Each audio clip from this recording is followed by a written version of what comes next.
아, 네. 살아생전 제가 때 구매가 할 거라고는 생각도 못했네. 네. 자, 올 한해는 정말 저에게는 스펙타클한 그런 한 해인 것 같아요. 자, 어찌되었건 인사하고 시작할까요? 자, 허리 반듯하게 좀 펴보시고, 네, 표정도 좀 아름답게 한번 해보시고, 네, 여러분들의 얼굴을 보면서, 참, 무슨 좋은 일이 있을까, 저 사람은. 그런 생각이 들 수 있는. 여러분들 가끔 그래 본 적 없어요? 길을 걸어가는데 누군가 막 너무 행복하게 아니면 막 즐거운 표정을 짓고 가요. 그러면 저 사람은 뭐가 저렇게 좋을까? 이런 생각 해보신 적 없어요? 있죠. 여성분들은 그런 생각 잘 안 하나요? 네, 안 하는 것으로. 어. 근데 재현 사장이 있어요 이랬던 이유 중에 하나는 아마 여성분의 표정을 저도 이제 남성이니까 남성이 행복한 표정을 짓고 간다고 해서 남자들이 무슨 의미가 있겠어. 네, 아리따운 여성분이 웃고 가다 보면 무슨 좋은 일이 있을까 뭐 이런 것들이 있지 않을까 이런 생각을 하는데 그렇게 아름다운 표정으로 인사합시다. 자 반갑습니다. 내추럴이 플러스 코리아 네 다인그룹의 유한근 NPM입니다. 책 읽으셨죠? 네, 굉장히 가벼운 책인데 좀 어때요? 책 선택은 마음에 드나요? 어, 우리 여성분들은 왜 대답 안 해? 어? 어제 우리 애가 몸이 안 좋아가지고 이제 학교를 못 갔어요. 그런데 이제 엄마하고 이렇게 말다툼하다가 그 와이프한테 얘가 이제 화를 낸 거예요. 그래서 이제 얘를 앉혀놓고 왜 그런 일이 있었는지 이제 막 이렇게 이야기했는데 대답을 안 하는 거예요. 어, 그 1시간 반 동안 이제 뭐 말해라 뭐 그러면서 이제 이야기를 했는데 나중에는 이제 말은 하지 않고 핸드폰을 달라는 거야. 그래서 핸드폰을 줬더니 톡으로 사실은 이래서 그랬어 이러면서 이제 톡으로 그 글을 써준 거예요. 그래서 그래 너가 이래서 그런 건 알겠는데 너 이거 잘했어 잘못했어 빨리 톡으로 다시 써봐 그랬더니 잘못했어 이러더라고요. 응? 그러고 나서 이제 얘가 좀 풀려가지고 막 대화를 하고 너 그러면 안 돼 막 이런 이야기를 좀 했는데 대답을 잘 안 하는 게 요즘 MZ의 트렌드인가요? 그렇지는 않아요? 우리 계엄이 그 실패했던 이유가 그 군인들이 MZ 세대였기 때문에 그렇다 이런 이야기 들어보셨죠? 아 관심 없구나. 어. 그 여러분들 나는 그 정치적인 또 계엄 이런 거에 큰 관심이 없다. 손 한번 들어보시겠어요? 네. 나는 관심이 좀 있다. 그렇구나. 손 안 드신 분들은 뭐야? 지혜 사장. 중간- 내가 가장 싫어하는 게 어중간이야. 어? 그 우리 이승현 사장의 대화법 중에서 그래도 좋고 아니어도 괜찮습니다. 뭐 이런 것들 있잖아요. 어 근데 그게 사실은 굉장히 맞는 말인 것 같은데 이거 굉장히 안 좋은 거예요. 음. 뭐 이래도 그만 저래도 그만 이게 아니라 그래도 저는 이게 좀 더 나은 것 같습니다. 이렇게 뭔가를 찾아 들어가야지 이것도 아니고 저것도 아니고 어중간한 상태에 있으면 굉장히 안 좋아요. 근데 이제 저는 나이가 있잖아요. 그리고 저는 전라도 사람이잖아요. 5.18 알고 계시죠? 내가 중학교 2학년 때 우리 이제 그 도덕 선생님이 자기가 5.18을 겪었대요. 광주에서. 그때는 정말 참혹했다고. 그 80년 그 80년이죠. 5.18이. 제가 초등학교 1학년 될 때인데. 그러니까 우리 전라도 그 사람들 광주 이런 사람들은 그 계엄이라고 하는 걸 굉장히 어떤 그 노이로제 아닌 그런 스트레스를 가지고 있는데 이번에 이제 그런 일들이 발생을 했잖아요.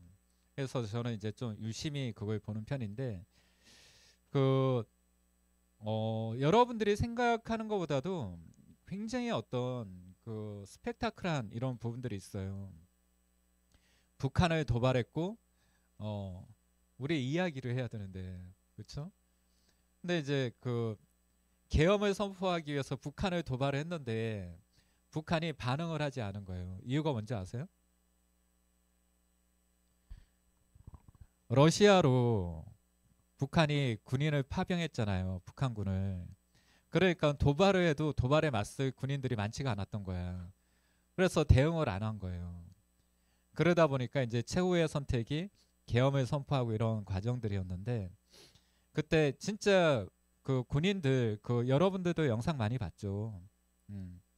그런데 군인들조차도 MG 구대 그 군인들이다 보니까 이건 아닌 것 같습니다.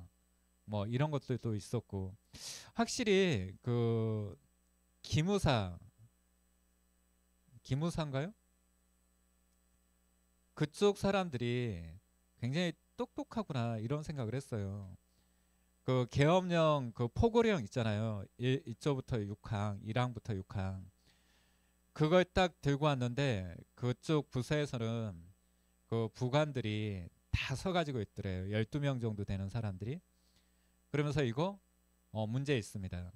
이거 안 됩니다. 이걸 그 거기서 이제 하달된 명령이 선관위로 가서 서버를 압수하고 다 그 가지고 와라 이거였는데 불법적으로 그 수거한 이 그 압수물은 그 법원에서도 혜택되지 않을 뿐더러 불법으로 그 수거한 사람들도 처벌을 받을 수 있습니다. 이거 안 됩니다. 그래서 갔는데 대다수의 사람들은 들어가지 않고 밖에서 그냥 있었어요. 그런 이야기를 하면서 MG 그 군대이기 때문에 가능했다. 그 예전 사람들은 그러니까 그 사령관들 있잖아요. 그런 사람들은 예전 사람들이잖아요. 까라무까 이게 굉장히 익숙한 사람들이고 요즘 세대들 그렇잖아요. 왜요? 왜 그래야 돼요? 이거 왜 읽어야 돼요? 뭐 이런 거잖아요. 근데 나는 이게 요즘 세대의 사람들이 잘 이해가 안 되는데 또 어떤 부분에서 이제 이런 과정을 겪으면서 또 그 부분들이 또 이런 부분들이 있구나. 그 좀 연배 있으신 분들이 우리 회사에 오면 그런 이야기를 해요. 젊은 사람들이 많아서 좋기는 한데 열정이 안 보인다. 그러니까 진짜 되는 회사를 갔을 때는 거기에서는 막 시끌벅적하고 막 활기찬 이런 부분들이 있는데 여기는 그런 분위기가 안 보인다. 그런 이야기를 하는 거예요. 그래서 제가 어떤 이야기 한 줄 아세요? 이번에 우리 그 촛불 집회 있었잖아요. 그렇죠. 거기에 이제 또 화제가 됐던 게 박규봉이잖아요. 박규봉 모르세요? 잘 모르세요? 어, 뻐큐병이라고 그 이거 봉이 있어요. 근데 그거 이름을 잘 지었어. 뻐큐봉이 아니라 박규봉이라고. 어. 그런데 이제 거기 그 막 슬로건들 있잖아요. 깃발들 들고 와가지고 뭐 고양이 발냄새 연구회 뭐 라든지 침대에 뭐 누워있기 뭐 그런 것들 있잖아요. 그래서 외국에서도 도대체 저게 무슨 내용이야 하고 막 이제 막 그 구글링 해가지고 막 검색을 굉장히 많이 했대. 그러면서 와 얘네들 정말 웃기다 막 그런 이야기를 하는데 제가 그런 이야기를 했어요. 사실은 나도 지금의 MZ 세대들의 어떤 성향들이 잘 이해가 되지 않았는데 이번 집회를 보면서 나는 굉장히 많이 느낀 게 있다. 굉장히 조용하고 차분하지만 우리 시대 때는 저는 그 한총련 시대였거든요. 제가 대학교 다닐 때. 그래서 한총련 그러면 진짜 데모를 많이 했어요. 그리고 막 그 정경들하고 막 그 굉장히 재미난 일들이 많았거든요. 그러니까 정경이 그 부대를 형성하고 교내를 진입을 하는데 이 데모 부대들이 그 새길로 빠져나가지고 역으로 뒤에서 이제 그 데모군들을 그 정경들을 치고 들어가가지고 막 거기서 싸움 나고 막 이랬던 그런 일들이 굉장히 많았는데 우리 학교 옆에가 또 법원이 있었어요. 그 법원에 정경 부대들이 이제 또 상주하고 그랬었는데, 그러다가 이제 또 뭐 한 번씩 정경하고 또 체육대회를 해요. 막 그런 시간들. 그래서 저희들 때는 돌 던지고 화염병 던지고 막 이런 시대, 굉장히 격렬한 시대를 살았는데, 지금의 그 모습들을 보면서 아, 요즘 MZ 세대는 진짜 다르구나. 조용하지만, 그리고 웬만하면 나서지를 않지만, 하지만 또 나설 때는 확실하게 나서고, 그리고 과격하지 않으면서 위트가 있고 유머가 있는 그런 세대가 지금의 MZ 세대구나. 그래서 우리 사학과들도 그거 보셨죠. 우리 때는 굉장히 과격하게 격렬하게 그렇게 시위를 하고 그랬는데, 외국 미국 사회학자 교수가 우리나라의 데모를 보면서 이해를 못하겠다 했던 거 봤죠. 이건 데모가 아니다. 최소한 데모라고 하면 막 그 유리, 그 상점 유리 깨고, 그렇죠? 막 무력 시위하고 막 이런 게 데모다. 근데 한국의 데모는 그렇지가 않잖아요. 그래서 우리 사학과들이 굉장히 조용하지만 그 안에는 열정도 강하고 옳고 그름에 대한 생각도 명확하면서 또 유머가 있고 위트가 있는 사람들이 우리 사학과다. 그리고 이게 MZ 세대의 모습이다. 그런 이야기를 했지만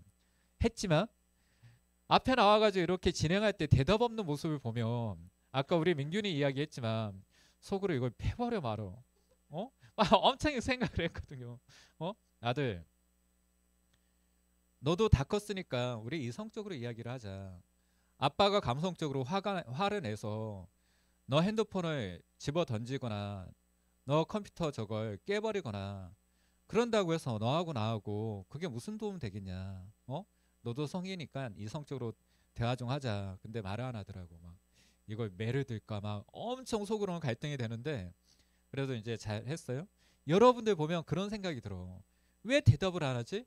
어? 국가스탄이 말했잖아요. 어서 말을 해. 모르세요? 자, 일단 그렇고, 그 김지훈 그 리더님이 전에 북모닝 하면서 잠언집이잖아 이게. 그 잠언 그러면 성경에 나오잖아요. 그렇죠. 그러면서 이제 잠언의 뜻에 대해서 이야기를 하더라고요. 기억나나요? 우리 명구 사장님. 아, 좋아요. 아주 좋아요. 잠언이 무슨 뜻이래요?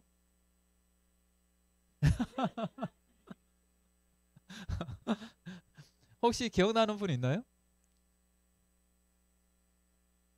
어, 그렇죠. 두고두고 생각하면서 삶의 지혜를 얻는 게 잠언이잖아요.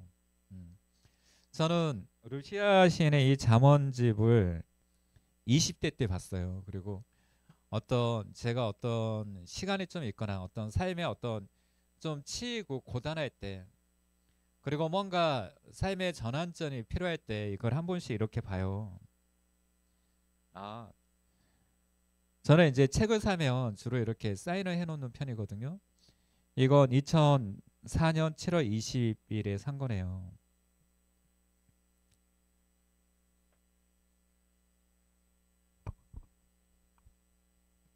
이게 이제 이 책을 보다가 적은 것 같아요. 어, 스승을 도와라. 긍정적인 말을 하라. 2대1을 만들어라. 자기가 하고 싶은 대로 하는 것이 아니라 성공자가 말하는 대로 하라. 이걸 왜 적었을까요? 근데 이제 이번 12월에 왜 이제 이걸 12월에 도서로 이렇게 선정을 했냐면, 한 번쯤 쉬어가는 그런 타이밍이기도 하고, 이 안에 여러분들의 인생에 좀 도움이 될 수 있는 그런 것들을 좀 한번 찾아봐라. 정말 좋은 내용들은 가슴에 새기는 거잖아요. 그렇죠? 그러면서 여러분들도 가슴에 어떤 따뜻한 온기라든지 아니면 인생을 다시 한번 돌아볼 수 있는, 그리고 두고두고 생각해 볼 수 있는 이런 것들을 좀 한번 찾아보셔라 해서 이제 이걸 했었는데, 자, 다른 분들은 어떻게 진행했는지를 잘 모르겠어요. 근데 저는 이제 또 저의 방식대로 이렇게 할게요. 자, 우리 한 사람씩 나와가지고 뭐 3장에서 5장까지인데, 4장에서 5장까지인데, 그런 걸 떠나서 나는 이 글귀는 이 시는 두고두고 한 번쯤 생각해봐도 괜찮을 것 같은 내용이다 하는 것들을 한번 돌아가면서 해볼까요? 우리 저 뒤에 있는 빨간 옷이 너무 어울리는, 오늘 크리스마스 이브하고 너무 잘 어울리는 옷을 입고 온, 네, 우리 하원 사장님부터 좀 앞으로 나와볼까요? 네, 괜찮아요. 뭐 책 페이지 떠나서 1장 뭐 5장 떠나서 자기가 좀 기억에 남는 거, 두고두고 생각해 볼 수 있는 거.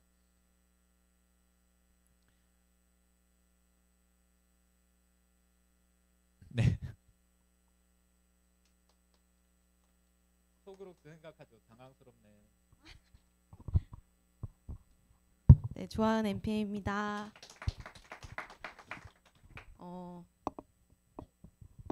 제가 이게 시집이어가지고 좋다 이렇게 생각을 했는데 그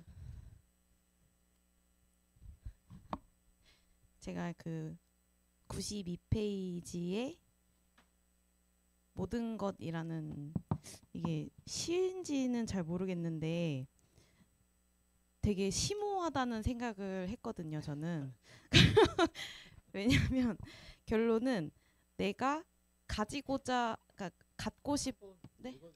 읽을까요? 네, 모든 것을 맛보고자 하는 사람은 어떤 맛에도 집착하지 않아야 한다. 모든 것을 알고자 하는 사람은 어떤 지식에도 매이지 않아야 한다. 모든 것을 소유하고자 하는 사람은 어떤 것도 소유하지 않아야 하며, 모든 것이 되고자 하는 사람은 어떤 것도 되지 않아야 한다. 자신이 아직 맛보지 않은 어떤 것을 찾으려면 자신이 알지 못하는 곳으로 가야 하고, 소유하지 못한 것을 소유하려면 자신이 소유하지 않은 곳으로 가야 한다. 모든 것에서 모든 것에게로 가려면 모든 것을 떠나 모든 것에게로 가야 한다. 모든 것을 가지려면 어떤 것도 필요로 함이 없이 그것을 가져야 한다. 그러니까 저는 네트워크 마케팅 사업을 정말 돈을 많이 벌어서 이 사업을 진행을 하려고 하는 건데, 그러다 보면은 이제 라인을 키워야 하고, 근데 그거에 대해서 이제 집착을 하게 되잖아요.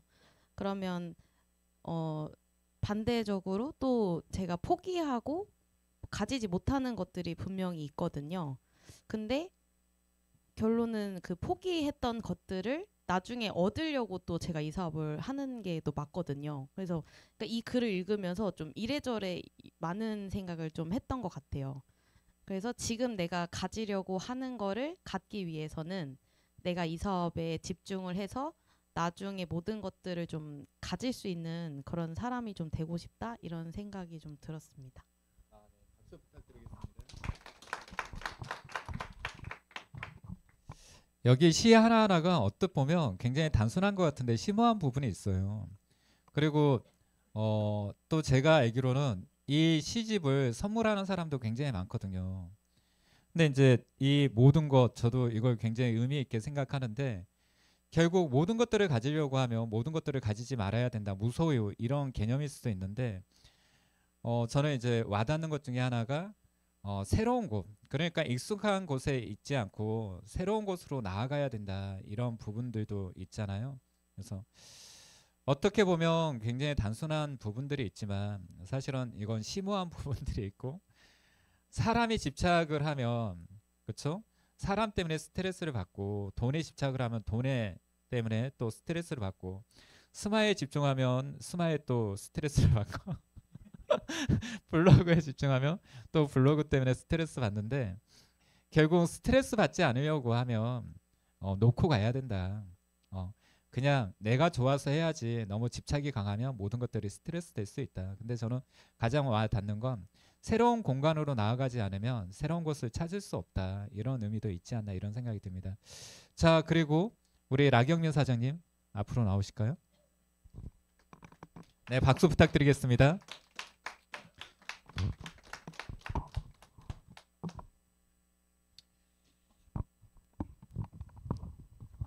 저는 97페이지 읽겠습니다. 모든 것은 지나간다. 모든 것은 지나간다. 일출의 장엄함이 아침 내내 계속되지는 않으며 비가 영원히 내리지도 않는다. 모든 것은 지나간다. 일몰의 아름다움에 한밤중까지 이어지지 않는다. 하지만 땅과 하늘과 천둥, 바람과 불, 호수와 산과 물 이런 것들은 언제나 존재한다. 만일 그것들마저 사라진다면 인간의 꿈이 계속될 수 있을까? 인간의 환상이. 당신이 살아있는 동안 당신에게 일어나는 일들을 받아들이라. 모든 것은 지나가 버린다. 저는 이 구절이 잘 이해는 못하지만 크게 보면 그 지금 제가 하루하루 그다음에 뭐 몇 개월, 1년 이 순간순간 이 시간들이 되게 힘들 때도 있었고 벅찰 때도 있었고 아니면 즐거울 때도 있었는데 결국 시간 지나면 또 그 시간들은 또 지나가고 또 새로운 시작을 하더라고요. 그래서 내가 그 순간순간을 너무 깊게 판단하고 막 답답해하고 힘들어하는 모습들보단 이걸 좀 더 긍정적으로 생각하고 더 나아가는 모습을 좀 지나가야겠다. 뭐 이런 생각을 하게 됐던 시간이었습니다. 우리 라경민 사장님이 자기는 책을 잘 안 읽었대요. 근데 이제 책을 좀 읽어야 될 필요성이 있다라고 해서 책을 읽는다 이렇게 말하는데 정서적으로 우리 경민 사장이 약간 심오한 부분이 있어. 저 사람이 가지고 있는 어떤 퀄리티 중에 하나일 거라고 생각하는데 이걸 다른 사람들은 잘 못 봐요. 보이지도 않고. 근데 제가 봤을 때는 그런 부분들이 있는데 어느 한 왕이 신하들에게 이런 명령을 내린 거예요. 신하들을 모아놓고 내가 기쁠 때 자만하지 않을 수 있는, 그리고 내가 정말 힘들고 고난스럽고 어려운 시기 때 포기하지 않을 수 있는 그걸 만들어 가지고 와라, 이렇게 지시를 내려요. 그래서 신하들이 수많은 밤을 고민한 끝에 반지를 하나 가져와요. 그게 절대 반지죠. 그리고 골룸이 나옵니다. 그 반지를 지키기 위해서. 그래서 반지 원정대가 꾸려지는데 그 반지에 보니까 글귀가 써져 있죠. 그게 뭐였죠? 이것 또한 지나가리라. 그러니까 지금 내가 굉장히 잘 되고 행복해 있지만 이것 또한 지나갈 수 있으니까 자만하지 말고 겸손해라. 그리고 지금 정말 힘든 역경이 있지만 이것 또한 지나갈 거니까 너무 좌절하지 마라. 어쩌면 그게 이거하고 이어진 게 아닐까, 저도 이걸 보면서 그런 생각을 했던 적이 있어요. 지금 여러분들이 어떠한 길을 걷고 있는지는 잘 모르겠어요. 중요한 건 이것 또한 지나갑니다. 알고 계시죠? 자, 그 다음에 우리 수진 사장님 앞으로 나와 보실까요?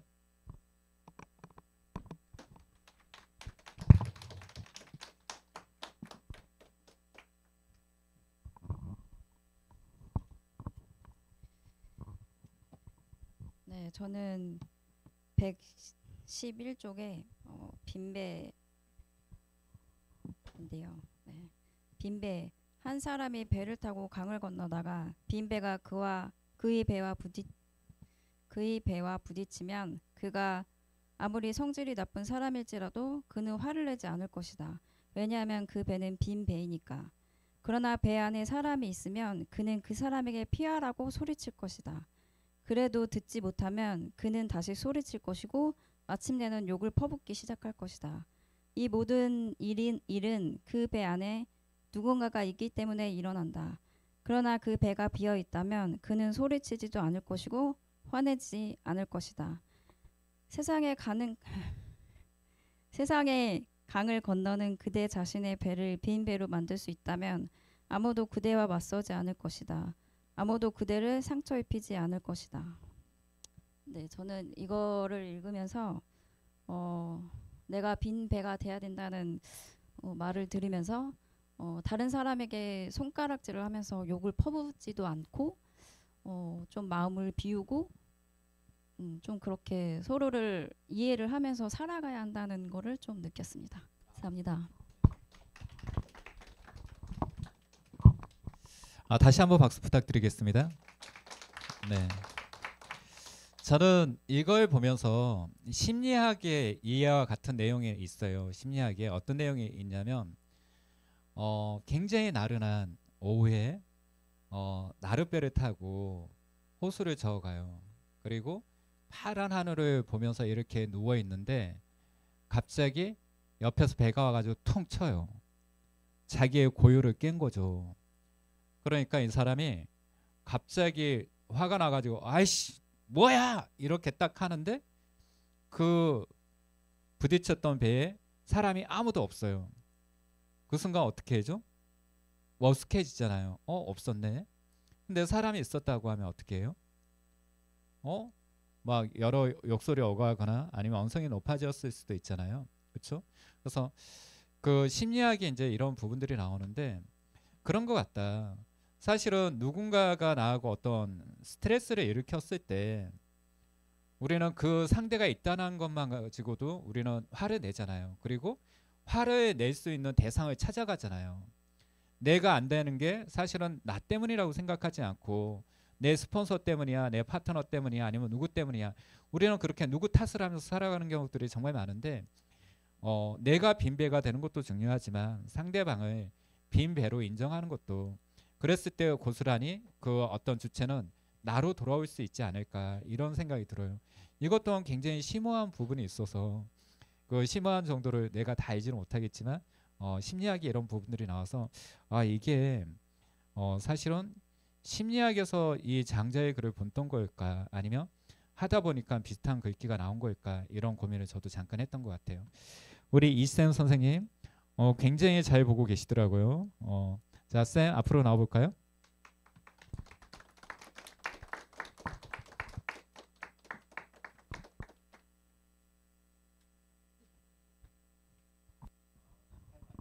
반갑습니다. 다인그룹에서 활동하고 있는 이샘입니다. 저는 108페이지에 죽기 전에 꼭 해볼 일들.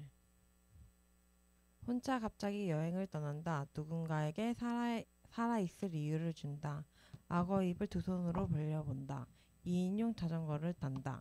인도 갱지스 강에서 목욕을 한다. 나무 한 그루를 심는다. 누군가의 발을 씻어준다. 달빛 비치는 들판에서 벌거벗고 누워 있는다. 소가 송아지를 낳는 장면을 구경한다. 지하철에서 낯선 사람에게 미소를 보낸다.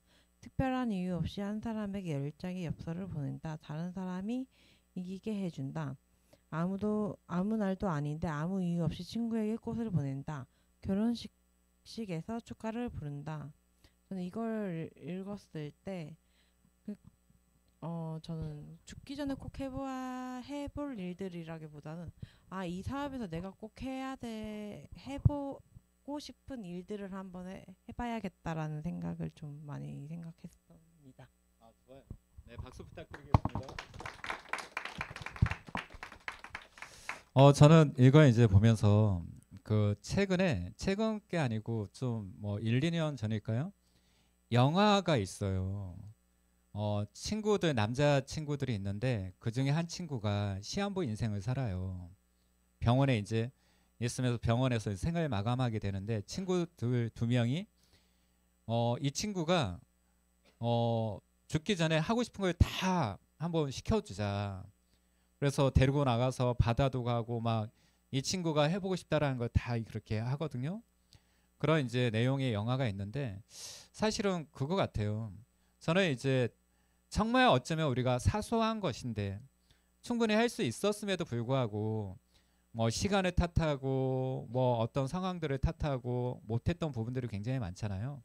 그런데 저는 뭐 이샘 사장님도 말했듯이 무엇이든지 한번 해보면 좋다. 진짜 뭐 벌거벗고 진짜 푸른 들판에 누워 있는 것도 저는 굉장히 좋을 수 있다. 그리고 그 진드기한테 물려서 그렇죠? 그 무슨 병이죠? 이거 이제 번외인데 그 대표님 아시는 분의 지인의 아들이 돌아가신 거예요. 그래서 이제 가서 조문을 하는데 20대예요. 그 생을 운명을 달리하신 분이 엄마는 얼마나 억장이 무너지겠어요. 그런데 이제 그 안에서도 굉장히 많이 웃더라고요. 근데 웃음이 그 웃음으로만 그 느껴지지 않는 웃음 있죠. 근데 어떻게 하다가 이렇게 됐는지 물어봤더니 친구들하고 그 잔디밭에서 뭐 그래 풀밭에서 공을 차고 왔는데 진드기한테 물린 거예요. 그런데 그 혈청이 생기지 않았거나 뭐 그래가지고 몸이 엄청나게 붓다가 결국은 이제 그 호흡을 못하게 돼서 생을 마감했다 이런 이야기를 하는데, 어찌됐건 풀밭에 놓을 때는 담요 깔고 돗자리 깔고 진드기 조심하십시오. 어찌되었건 정말 여러분들 해보고 싶은 게 있다라고 하면 하세요. 그리고 만끽하세요. 여러분들이 살아있음을 꼭 죽기 전에 해야 될 게 아니라 내가 살아있을 때 내가 지금 해도 좋은 것들이잖아요. 지금 오늘 꼭 하고 싶은 게 여러분들은 뭐예요?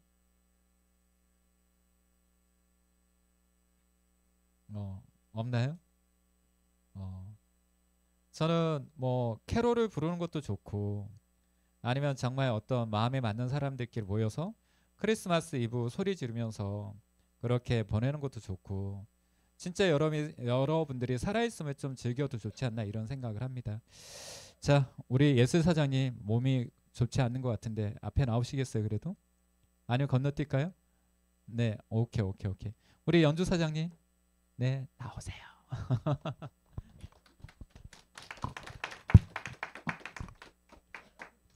왜 그런 눈으로 왜 쳐다보는 거예요? 저는 101쪽의 그 젊은 시인에게 주는 충고를 읽겠습니다. 마음속에 풀리지 않는 모든 문제들에 대해 인내를 가지라. 문제 그 자체를 사랑하라. 지금 당장 해답을 얻으려 하지 말라. 그건 지금 당장 주어질 순 없으니까.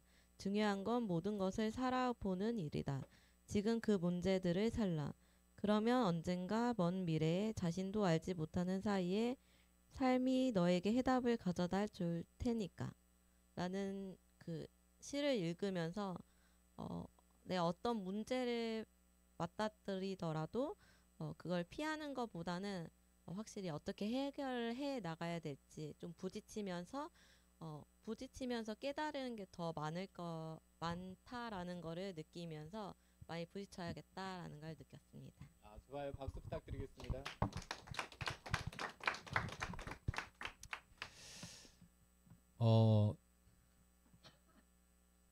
저에게 첫사랑이 있었어요.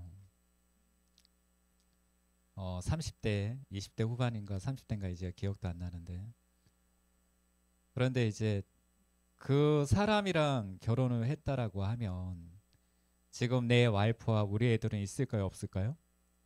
없었겠죠. 결과적으로 이제 그 분하고 헤어지면서 지금의 이제 제 와이프를 만났잖아요. 무슨 이야기를 하고 싶냐면, 지금의 어떤 상황들은 지금 답을 내릴 수 없다. 그게 맞는 것 같아요. 근데 시간이 지나고 나면 그때 그 과정들이 내가 이렇게 되려고 했던 거구나. 시간이 지나면서 느껴지는 부분들이 너무 많거든요. 그러니까 지금 이 상황에 너무 얽매여 가지고 왜 이렇게 됐을까 그렇게 생각하는 부분들이 아니라 좀 더 거시적으로, 그래 지금 이 과정들을 통해서 나에게 얻어지는 게 뭘까, 내가 생각해 봐야 될 게 뭘까, 그리고 이게 내 인생에 어떤 영향을 미칠 수 있을까, 그런 생각은 하지 못한다고 하더라도 시간이 지나서 오늘을 되돌이켜 보면 그때 그 시간 때문에 내가 이렇게 흘러갔구나. 물론 좋게 흘러갈 수도 있고 더 인생이 고달프게 흘러갈 수도 있지만 그것 또한 여전히 과정이고 끝은 아니라는 거예요. 해답은 아니라는 거예요. 그렇죠? 우리는 여전히 해답을 구하는 과정 속에 있는 사람들이기 때문에 너무 지금 이 순간에 어떤 상황들에 연연하지 말고 과감히 가라. 멈추지 말고 끊임없이 행동하라. 그게 이제 연주 사장님 말한 것에 저는 굉장히 공감을 합니다. 다음 우리 한아름 사장님 앞으로 나오실까요?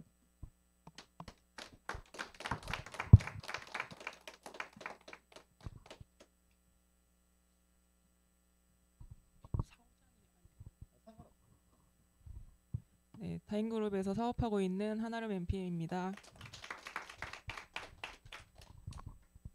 저는 59페이지에 동물이라는 시입니다. 나는 모습을 바꾸어 동물들과 함께 살았으면 하고 생각한다. 그들은 평온하고 스스로 만족할 줄 안다. 나는 자리에 서서 오래도록 그들을 바라본다. 그들은 땀 흘려 손에 넣으려고 하지 않으며 자신들의 환경을 불평하지 않는다. 그들은 밤 늦도록 잠 못 이루지도 않고 죄를 용서해 달라고 빌지도 않는다. 그들은 하나님에 대한 의무 따위를 토론하느라 나를 괴롭히지도 않는다. 불만족해 하는 자도 없고 소유욕에 눈먼 자도 없다. 다른 자에게 또는 수천 년 전에 살았던 동료에게 무릎 꿇는 자도 없으며 세상 어디를 둘러봐도 잘난 체하거나 불행히 하는 자도 없다. 저는 이 시를 읽으면서 어쨌거나 동물이라는 존재가 이제 인간보다 우위에 있는 존재는 아니지만 뭔가 그러니까 다 이제 얻기만 하려는 이제 뭔가 인간 사회나 이런 경쟁에 대한 부분보다는 뭔가 동물이 갖고 있는 순수함에 대한 부분, 그리고 그냥 존재만으로도, 그러니까 우리 자체의 존재만으로도 뭔가 감사할 줄 아는 그런 부분들을 좀 이야기하고 있는 것 같아서 네, 이 시를 이야기하게 되었습니다. 네, 박수 부탁드리겠습니다. 사람은 똑같은 내용을 보고 생각하는 것들이 다 틀리잖아요. 근데 저는 이 내용을 보고 이런 생각을 했어요. 이 사람은 지성인이다. 그리고 어떤 협회라든지 어떤 뭐 사람들이 많은 쪽에 일을 하고 있는 사람이고, 그리고 그 안에서 사람들하고 굉장히 많은 실랭이를 벌리고 감정적인 토론을 하고, 그리고 예전에 어떤 있었던 판례들, 사례들을 가지고 적용되고 그것으로 옳고 그름을 따지는 어떤 상황에 처해 있는 사람이지 않을까? 쉽게 말하면 국회의원과 같은 그런 사람이지 않을까? 이런 생각을 저는 해본 적이 있어요. 왜냐하면 결국 사람들한테 너무 치이다 보니까 사람이 아닌 그 무언가를 바라보게 되는 거잖아요. 마음에 어떤 휴식을 줄 수 있는, 아니면 고민하지 않고 바라볼 수 있는, 경쟁하지 않고 따지지 않을 수 있는 그 무언가, 그런 관점에서 이 글을 쓰지 않았을까, 나는 이렇게 생각을 했는데, 또 우리 한아름 사장님의 관점은 또 저하고는 약간 다른 것 같아요. 근데 그 무엇도 맞습니다. 무슨 말인지 아시죠? 내가 느낀 게 옳은 거잖아요, 나에게는. 그렇죠? 그리고 내가, 저의 입장에서 내가 이렇게 느꼈다고 해서 이게 옳다라고 또 말할 수도 없는 거예요. 그렇죠? 좋습니다. 우리 다음은, 네, 갑자기 이인은 생각이 나는데, 소희 사장님, 네, 죄송해요. 네. 김소희 MP입니다. 저는 페이지를 잘 모르긴 하는데 모든 것에는 때가 있다. 요거를 해보겠습니다. 모든 것에는 다 때가 있다. 하늘 아래서 일어나는 모든 일에는 다 정해진 때가 있다. 날 때가 있고 죽을 때가 있으며 심을 때가 있고 심는 것을 뽑을 때가 있다. 죽일 때가 있고 살릴 때가 있으며 부술 때가 있고 세울 때가 있다. 울 때가 있고 웃을 때가 있다. 스포할 때가 있고 춤출 때가 있다. 돌을 던져 버릴 때가 있고 돌을 모을 때가 있으며 껴안을 때가 있고 껴안는 것을 멀리할 때가 있다. 얻을 때는 있고 잃을 때가 있으며 지킬 때가 있고 버릴 때가 있으며 찢을 때가 있고 깨물 때가 있다. 침묵할 때가 있고 말할 때가 있으며 사랑할 때가 있고 미워할 때가 있으며 싸울 때가 있고 화해할 때가 있다. 저는 이거를 좀 봤을 때 모든 거에는 좀 때가 있고 좀 타이밍이 있다라는 내용들을 좀 적어놓은 내용인 것 같아서, 그러니까 그 부분에 있어서도 제가 어떤 걸 행동할 때나 어떤 걸 이루어가려고 했을 때에도 그 때에 맞는 행동을 잘 해야겠다는 생각도 좀 많이 들었고, 그리고 그 부분에 있어서 내가 뭔가 행동해야 할 때는 좀 과감하게 해야 될 때도 있을 것 같고, 그리고 뭔가 좀 이렇게 기다리면서 좀 움직여야 될 때가 있을 때에는 또 그거에 맞는 행동을 좀 잘 한다라면 그 때에 맞는 결과들을 얻고 그 때에 맞는 제가 필요한 것들을 좀 잘 얻어가지 않을까라는 생각이 좀 많이 든 내용이었습니다. 감사합니다. 네, 박수 부탁드리겠습니다. 네, 86페이지였죠. 근데 이제 저도 소희 사장님 어떤 생각이 굉장히 공감을 해요. 우리가 이제 사업하는 관점에서 우리가 아무리 용을 써도 안 되는 때가 있잖아요. 그때는 그런 때예요. 그래서 그때 아무것도 안 하는 게 아니라, 그렇기 때문에 튼튼하게 내실 있는 준비를 해야 되는 거고, 또 치고 나가야 될 때는 진짜 무대포로 치고 나가야 될 때도 있는 거잖아요. 그렇죠? 그래서 사실은 모든 거에는 때가 있다라고 말하는데 이제 제가 다리에 다친 부분 때문에 와이프가 너무 막 화를 내는 거예요. 그러게 왜 그렇게 하라고 했어? 왜 괜히 뭐 가서 그렇게 다쳤어? 막 이런 이야기를 하는데 여보 그러려고 그런 거야. 이렇게 되려고 그랬던 거야. 뭐 이런 말을 하는 거죠. 그러니까 여러분들 시간이 지나서 보면 그때는 그러려고 그렇게 된 거예요. 우리 와이프가 이제 자동차 사고를 그 전봇대를 차 앞면에서 뒷면까지 일자로 쫙 긁고 갔었어요. 정비소에 가져갔더니 어떻게 이렇게 긁었는지 경이롭다 이렇게 표현하는 거예요. 그 수리하는 데만 거의 뭐 800, 900 정도 이렇게 들었는데 근데 이제 그런 이야기는 그때는 그러려고 그랬던 거야. 그때 그럴 때였던 거예요. 그러니까 뭐 시간이 없었고 정균이 뭐 데려다 줬어야 되고 차에 기름이 없었고 가고 있는데 옆에 차가 튀어나왔었고 그러다 보니까 이렇게 됐다라고 하는데 사실은 다르게 보면 그때는 그러려고 그렇게 된 거예요. 그러니까 너무 거기에 심도 있게 생각하는 게 아니라 그런 때가 되었을 때 나는 어떻게 할 것인가에 더 집중할 필요성도 있지 않나 이런 생각이 됩니다. 우리 소연 사장님.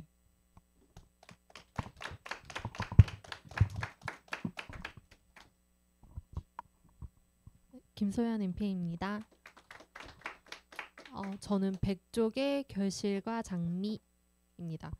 크건 작건 간에 꽃들이 여기저기 피어 있는 아름다운 정원을 갖고자 하는 이는 허리를 굽혀서 땅을 파야만 한다. 소망만으로 얻을 수 있는 것은 이 세상에서 극히 적은 까닭에 우리가 원하는 가치 있는 것은 무엇이건 일함으로써 얻어야 한다. 당신이 어떤 것을 추구하는가 하는 것은 문제가 아니다. 그것의 비밀이 여기 쉬고 있기에 당신은 끊임없이 흙을 파야 한다. 결실이나 장미를 얻기 위해선. 저는 이 시를 보면서 그러니까 결론은 내가 결과를 얻기 위해선 과정이 필요하다라는 생각이 들었고 여기서 딱 그게 딱 문장 하나가 딱 와닿았던 게 우리가 원하는 가치 있는 것은 무엇이건 일함으로써 얻어야 한다. 그러니까 일을 해야겠다. 일을 해서 내가 원하는 걸 얻어야겠다는 생각이 드는 부분이었습니다. 감사합니다. 네, 박수 부탁드리겠습니다.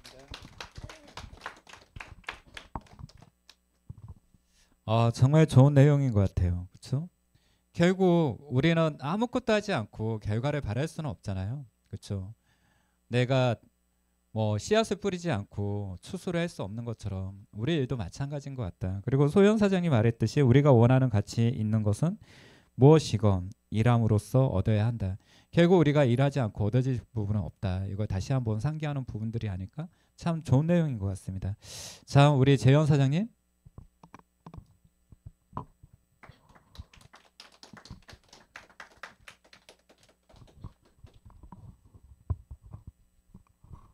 네, 정재현 MPM입니다. 저는 105 쪽에 손의 문제를 읽었는데 손은 두 사람을 묶을 수도 있지만 서로를 밀어낼 수도 있다. 손가락은 두 사람을 연결시키기도 하지만 접으면 주먹으로 변하기도 한다. 많은 사람들이 어색하게 두 손을 내린 채로 서서 서로를 붙잡지 못하고 있다. 지혜와 어리석음이 모두 손에 달려 있다. 그러니까 손이라는 거 하나에도 여러 가지 의미를 그러니까 가치를 부여할 수 있다라는 생각이 좀 들었고 내가 이거를 어떻게 사용하느냐에 따라서 내 손이 누군가를 사랑하는 그걸로도 쓰일 수 있지만 내가 누군가에게 해를 가할 수도 있는 그런 걸로도 쓰일 수도 있고 손뿐만 아니라 이제 이 세상의 모든 것들이 이렇게 양면성을 가지고 있지 않을까라는 생각을 했고 그렇다면은 더 좋은 쪽으로 사용할 수 있게끔 어떻게 해야 될까라는 생각도 좀 많이 했던 시였던 것 같습니다. 네, 감사합니다. 네, 박수 부탁드리겠습니다. 우리 재현 사장님이 좀 심오한 부분이 있네요. 사실은 저는 이게 되게 좀 심오하게 느껴졌거든요. 그리고 지금 이렇게 듣는데도 어려워. 나는 개인적으로 어려워. 응? 근데 이제 말한 것처럼 재현 사장의 저런 표현을 듣고 났더니 저런 해석을 듣고 났더니 그럴 수 있구나. 누군가에게 좋은 결과를 만들어낼 수도 있지만 누군가에게 해를 끼칠 수도 있다. 우리는 다 어색하게 서로 손을 내려놓고 어떤 것도 하지 못하고 있는 그런 관계성에서 살고 있는 부분들이 있지 않을까. 내가 먼저 손을 내밀고 잡을 수 있다라고 하면 사실은 우리는 누군가가 간절히 나를 이해해주고 알아주기를 바라는 그런 마음들이 있잖아요. 그러면서 또 남들을 이해하거나 알려고 하는 마음은 좀 같지 않는 부분들이 있는데 내가 먼저 손을 뻗어서 그 사람을 받아들일 수 있다라고 하면, 잡아줄 수 있다라고 하면 새로운 관계가 또 형성되지 않을까, 이런 생각이 잠깐 듭니다. 재현 사장의 해석이 저는 굉장히 마음에 듭니다. 좋습니다. 우리 지수 사장님. 커피를 사랑하는.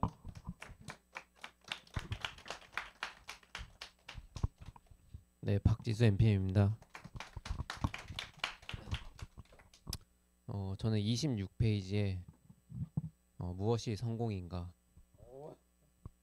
자주 그리고 많이 웃는 것, 현명한 이에게 존경을 받고 아이들에게서 사랑을 받는 것, 정직한 비평가의 찬사를 듣고 친구의 배반을 참아내는 것, 아름다움을 식별할 줄 알며 다른 사람에게서 최선의 것을 발견하는 것, 건강한 아이를 낳든 한때기의 정원을 가꾸든 사회 환경을 개선하든 자기가 태어나기 전보다 세상을 조금이라도 살기 좋은 곳으로 만들어 놓고 떠나는 것, 자신이 한때 이곳에 살았으므로 해서 단 한 사람의 인생이라도 행복해지는 것, 이것이 진정한 성공이다.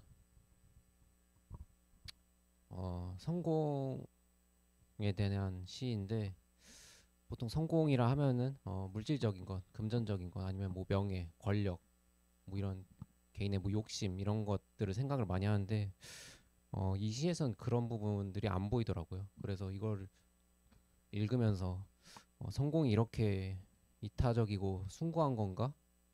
라고 좀 생각이 되면서 솔직히 이해는 잘 안 갔지만 근데 읽어보니까 결국에는 돈 많은 사람들이 다 하는 거더라고요. 돈 많고 이제 부자인 사람들이 많이 웃고 또 존경받고 사랑받고 그리고 내 주위를 가꿈으로써 더 주위 환경이 개선해 나가는 것, 결국에는 돈이구나. 그래서 이 시를 쓴 사람도 저는 돈을 많이 벌고서 그 위치에 가서 이것들을 느끼니까 이거 돈도 돈이겠지만 내 성공의 종착지가 이거라고 생각을 해서 썼나? 라는 좀 생각이 들던 저는 시였습니다. 네, 감사합니다. 네, 박수 부탁드리겠습니다. 나도 속으로 그런 생각을 했어요. 그런데 이거 이렇게 하는 사람들은 사회적으로 다 유명인들일 거야, 그런 생각을 했거든요. 우리 지수 사장도 거기까지 생각을 하셨네요. 그 유명 연예인들 보면 사회 봉사활동 굉장히 많이 하잖아요. 그렇죠? 그러니까 결국 지금 내가 태어나기 이전보다 조금이라도 더 나은 환경을 만들기 위해서 노력하는 것, 그 다음에 정직한 비평가의 찬사를 들을 수 있는 것, 현명한 이에게 존경을 받을 수 있는 것, 이게 아무나에게 할 수 있는 건 아니잖아요. 아무나 이렇게 될 수 있는 건 아니잖아요. 근데 저는 이런 생각을 해요. 이러한 정신을 가지고, 이러한 마인드, 이러한 정신을 가지고 사는 사람은 반드시 이렇게 될 거라고. 그건 돈을 많이 벌고 적게 벌고를 떠나서 결국 내 생각이 내가 되는 거잖아요. 이러한 생각으로 살아간다는 것도 정말 좋을 수 있겠다. 그리고 그러면 그분은 반드시 성공자가 되어 있을 거다, 이런 생각을 합니다. 저는 그 옆에 있는, 이건 아무도 안 할 것 같아서 저는 처음에 도덕에게서 배울 점, 이걸 보면서 와, 이거 정말 대박이다, 이런 생각들을 좀 했거든요. 이거 잠깐 읽어드릴게요. 도덕에게서 다음에 7가지를 배울 수 있다. 그는 밤 늦게까지 일한다.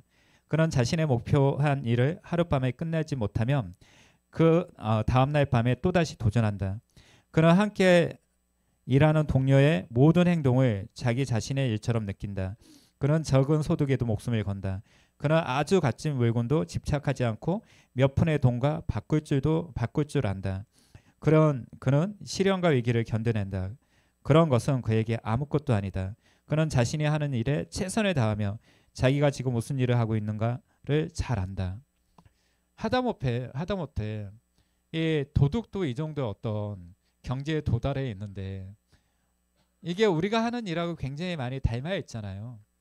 그렇지 않나요? 이건 저는 개인적으로 이걸 처음에 이 책을 읽을 때 이거 정말 대박이다, 이거 강의할 때 써먹어야 되겠다, 이렇게 생각했던 내용이기도 했던 것 같아요.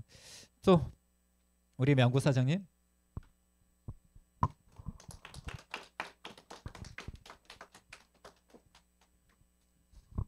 네, 강명호 MP입니다. 네, 책은 88페이지고요. 네, 해답입니다. 해답은 없다. 앞으로도 해답은 없을 것이고 지금까지도 해답이 없었다. 이것이 인생의 유일한 해답이다. 거트루드 스타인. 이 뭐 짧아서 선정한 건 아닌데 이 말이 저는 좀 많은 의미가 담겨 있다고 생각이 들더라고요. 저도 이 시를 읽으면서 갑자기 좀 주마등처럼 좀 스쳐가는 영상이 하나 생각이 났는데, 언제 한번 그 오세찬 사장님께서 그 영상을 한번 강의 때 보여주신 적이 있어요. 뭐 길이 있냐고 물어봤나? 그 영상이 있는데, 근데 길이 없으면 어떻게 해야 되죠? 이렇게 물어봤는데, 길이 없으면 만들어야죠. 근데 그 말을 좀 대변해서 얘기했던 게, 길이 없으면 만드는 것이 아니라 그냥 하는 거라고. 그리고 그거를 하다 보면은 사람들이 길이라고 부른다. 그 영상을 보여준 적이 있는데, 어찌 보면은 그것도 좀 스쳐갔던 이유가, 좀 어찌됐든 간 그 사람도 해답을 찾고 뭘 했던 게 아니잖아요. 근데 하다 보니까 주변의 사람들이 그냥 그거를 길이라고 부르고 있고, 그거를 따라가는 사람들이 생겨나고 있고, 그런 것들이 좀 느껴졌었고, 사실상 저도 이 말이 좀 이 세상에 정말 해답이 있었으면은 지금 이 현대 사회에 이런 시대를 살아갈 수 있었을까? 왜냐면은 어떤 사람이 그거를 정답으로 정해놨다면, 해답으로 정해놨다면은 지금 이런 시대는 살 수 없지 않았을까? 왜냐면은 사실상 좀 보면은 우리가 창업한 게 되게 많잖아요. 뭐 인스타그램부터 시작을 해서 뭐 되게 많이 다양하게 뭐 핸드폰, 스마트폰 있는데, 어떤 사람이 인스타그램을 만들 생각이 했을까? 왜 그 사람은 얘기 들어보니까 세계 모든 사람들을 연결시키고 싶어서 그런 말을 했다고 하더라고요. 그거를 창업했다 얘기를 하더라고요. 근데 그런 부분들이 결국에는 뭐 누군가의 해답을 정해놓고 한 게 아니라, 좀 뭐랄까, 결국에 내가 하고 싶었던 것, 그냥 내가 하다 보니까 그냥 좀 그런 것들이 좀 있지 않았을까라는 생각도 드는 시간이었습니다. 감사합니다. 네, 박수 부탁드리겠습니다. 저는 이런 책을 읽고 이런 의견들을 나누는 이 시간을 되게 중요하게 생각하는데, 그 이유 중에 하나는 저 사람의 그러니까 내가 알지 못했던 그런 부분들을 이 과정을 통해서 좀 알게 되는 것 같아요. 명구 사장님의 이 해석이 저는 굉장히 와닿는 것 같아요. 아, 그래. 그리고 명구 사장이 참 이런 생각을 할 줄 아는 사람이었구나. 또 새로운 이런 생각을 하게 되었고, 결국은 해답이 없기 때문에 자유로울 수 있구나. 명구 사장의 해석이 굉장히 그렇구나. 우리는 새로운 어떤 무언가가 만들었었을 때 해답이 없기 때문에 새로운 해답들을 찾아내는 거잖아요. 해답이 있다라고 하면 거기에 연연하겠지만, 예를 들어서 쇳덩어리는 하늘을 날 수가 없어. 쇳덩어리는 물에 뜰 수 없어. 이런 해답을 가지고 세상을 바라봤다라고 하면, 그리고 예전에 태양이 지구를 중심으로 돌아, 이런 예전에 어떤 해답을 가지고 세상을 정의했다라고 하면 지금 우리는 얼마나 그 발전하지 못한 세상을 살고 있을까. 와, 굉장히 어떤 해석이 좋네요. 좋아요. 네, 다시 한번 박수 부탁드리겠습니다. 다르게 말하면 여러분 인생에도 해답이 없어요. 그러니까 과감하게 하세요. 이게 맞는 길일까? 이게 옳은 길일까? 이렇게 생각하지 말고 그냥 하세요. 그러면 되지 않을까? 그렇죠? 우리 소미 사장님. 요 소미 사장님이 갈수록 이뻐지는 것 같아. 네, 강소미 MPA입니다. 저는 거의 끝부분에 있는 거긴 한데, 나무라는 시거든요. 나무, 사람들은 모두 그 나무를 죽은 나무라고 그랬다. 그러나 나는 그 나무가 죽은 나무는 아니라고 그랬다. 그 밤 나는 꿈을 꾸었다. 그리하여 나는 그 꿈 속에서 무럭무럭 푸른 하늘에 닿을 듯이 가지를 펴며 자라가는 그 나무를 보았다. 나는 또다시 사람을 모아 그 나무가 죽은 나무는 아니라고 그랬다. 그 나무는 죽은 나무가 아니다.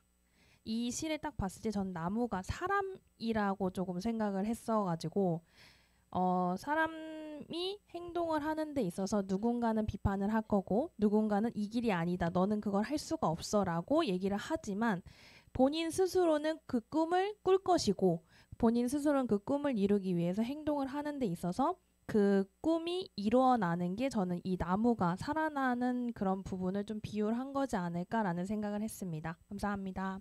네, 박수 부탁드리겠습니다. 참 어려운 접근이네요. 근데 이제 천산병 시인 같은 경우는 귀천으로 유명하잖아요. 나 돌아가는 날 뭐 소풍 끝나고 돌아왔다고 말을 하겠다 막 이런 그 시인데 독재 정권에 굉장히 탄압을 많이 받았고 고문도 굉장히 많이 받아서 굉장히 어떤 힘들게 어떤 생을 살다가 운명하신 분이에요. 근데 소미 사장의 이야기를 듣다 보니까 그래 어쩌면 천상병 시인은 이게 우리나라의 어떤 민주주의를 말을 하고 있었을 수도 있겠다. 저는 잠깐 그런 생각을 했어요. 그전에는 이런 생각을 하지 못했는데 그래 소미 사장의 이야기를 들으면서 어쩌면 천상병 시인은 우리나라의 민주주의가 죽었다고 말하지만 죽지 않을 거고 민주주의는 굉장히 아름답게 꽃필 거다 이런 생각을 하셨을 수도 있지 않았을까? 또 그런 생각을 잠깐 했어요. 좋습니다. 참 어려운 시들을 좋아하네요, 여러분들. 자, 우리 사학관님, 제가 이름 몇 번 들어도 사실은 이 이름 잘 기억을 못해요. 상식, 장식, 맞아요. 우리 김장식 사장님 앞으로 좀 나와주시겠어요?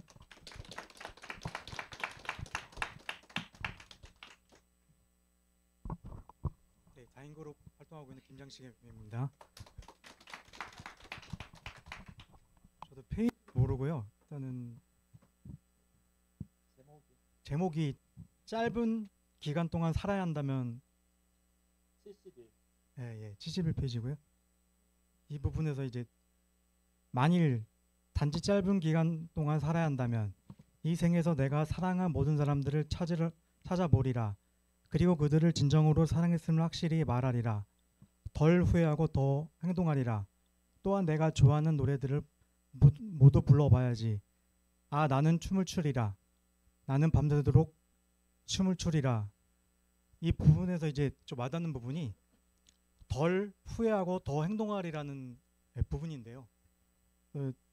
좀 돌이켜보면 사업을 하다가 이제 후회하는 또한 사업을 또 하지는 않았는지 또한 이 부분을 보면서 생각이 들었고요.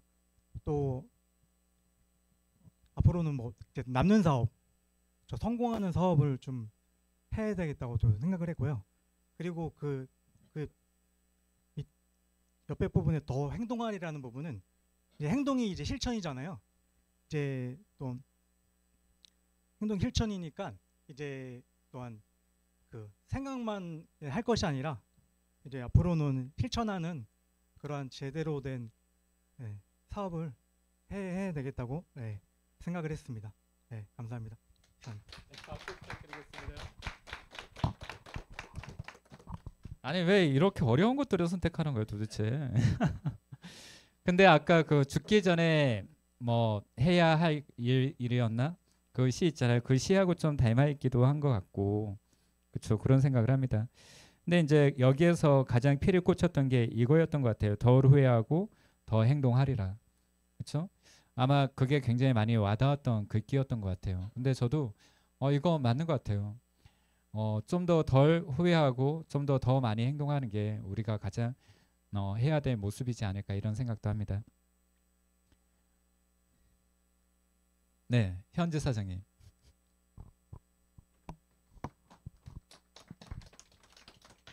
나는 현재 사장이 진짜 MZ 세대의 대표적인 사람이지 않을까 그런 생각을 갖긴 해요. 칭찬 맞겠죠? 감사합니다. 네, 다인그룹에서 활동하고 있는 박현지 MP입니다. 제가 선택한 시를 명구 사장님이 했어요. 근데 생각한 게 다르니까 할게요. 근데 읽나요 또? 근데 뭐 네 줄이니까 읽을게요. 해답. 해답은 없다. 앞으로도 해답이 없을 것이고 지금까지도 해답이 없었다. 이것이 인생의 유일한 해답이다. 이 네 줄이 저 한 몇 번 읽었거든요. 근데 어떤 생각이 들었냐면 뭐 당연히 공부든 수학이든 네트든 답은 정해져 있을 수 있겠죠. 근데 인생에서 답이 없는 건 당연하다라고 생각이 들고 그러면은 이 해답이 없는 거를 내가 해답을 찾아나가는 그 과정이 재밌는 과정이지 않을까. 그래서 이것이 인생의 유일한 해답이다라는 말이 되게 묘하면서도 생각이 많아지는 그런 시였습니다. 감사합니다. 좋아요. 박수 부탁드리겠습니다. 아까도 말했듯이 이런 토론이 좋은 건 나와 같지 않는, 나와 다른 생각을 하고 있는 사람들의 의견을 들을 수 있다라는 게, 그래서 이건 굉장히 가치 있는 거거든요. 왜냐하면 자기 생각만 맞다라고 하면 사람들이 편협해지고 고집만 부리게 되는 거잖아요. 근데 저 사람은 저렇게 해석할 수도 있구나. 오늘 오래간만에 같은 주제로 이렇게 말을 했고, 어쩌면 해석했던 부분들은 다를 수는 있지만 또 어떤 부분은 굉장히 닮아 있는 부분도 있다, 이런 생각을 합니다. 굉장히 좋은 내용이었던 것 같아요. 잘했어요. 자, 마지막 한 분. 저 오늘 서 있는 게 너무 힘들어가지고 네, 우리 지혜 사장님. 아니야, 나도 내가 할 건 할 거야. 네, 다인그룹 손재 MP입니다. 제 시는 좀 길어요. 124쪽에 인생을 다시 산다면 다음번에는 더 많은 실수를 저지르리라. 긴장을 풀고 몸을 부드럽게 하리라. 이번 인생보다 더 우둔해지리라. 가능한 한 매사를 심각하게 생각하지 않을 것이며 보다 많은 기회를 붙잡으리라.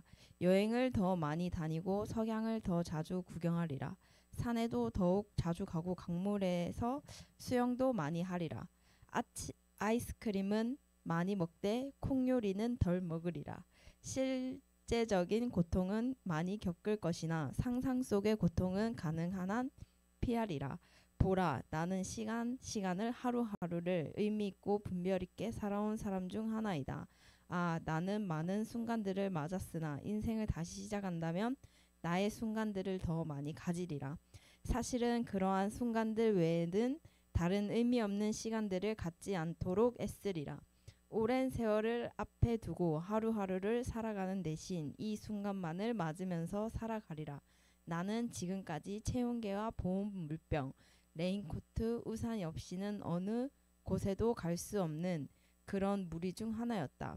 이제 인생을 다시 살 수 있다면 이보다 장비를 간편하게 갖추고 여행길을 나서리라. 내가 인생을 다시 시작한다면 초봄부터 신발을 벗어던지고 늦가을까지 맨발로 지내리라. 춤추는 장소에도 자주 나가리라. 회전목마도 자주 타리라. 데이지 꽃도 많이 꺾으리라. 저는 이 책을 읽으면서 그 우리나라 사람들이 이제 남 눈치들을 좀 많이 보고 자기 스스로 이제 자유로운 삶에 대해서 이제 조금 저는 살짝 억압받는다? 약간 이런 것도 있다고 생각하거든요. 그래서 삶에 대해서 조금 그 큰 목표나 내가 꿈이나 이런 거는 당연히 가져야 되는 건 맞지만 조금 그 과정을 해 나갈 때 뭐 역경이든 아니면 뭐 사람 간의 그런 시선이든 이런 뭐 내용들을 좀 자유롭고 이렇게 좀 내려놓고 약간 그렇게 좀 살아가면은 좀 긍정적이고 조금 뭐라 해야 되지? 나를 고통스럽지 않게 좀 그러지 않을까라는 그런 생각을 하는 좀 시였습니다. 그리고 이 유시환님이 굉장히 자유로운 사람이구나라는 거를 많이 느꼈습니다. 감사합니다. 네, 박수 부탁드립니다.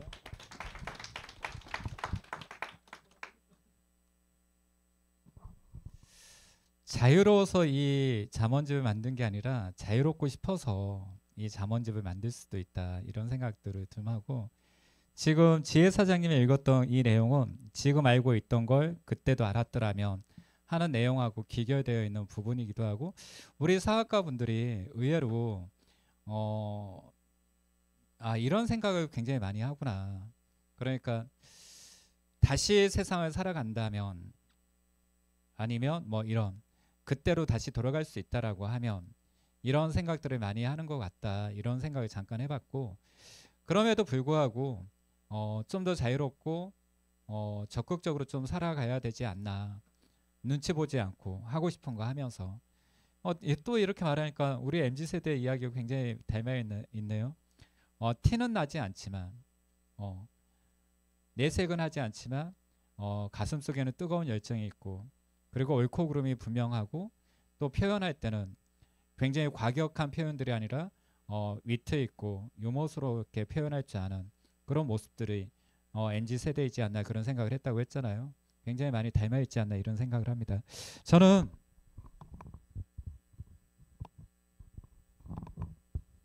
제가 개인적으로 저하고 가장 잘 맞는 시는 술통이었어요. 술통 내가 죽거든 술통 밑에 묻어줘 운이 좋으면 밑둥이 셀지도 몰라. 이 사람 참 술을 좋아했던 사람이구나 이런 생각이 들었고 나하고 굉장히 닮았다 이런 생각을 하고 저는 이 시집을 볼 때 이 부분을 보고 싶어 가지고 보는 부분이 있거든요.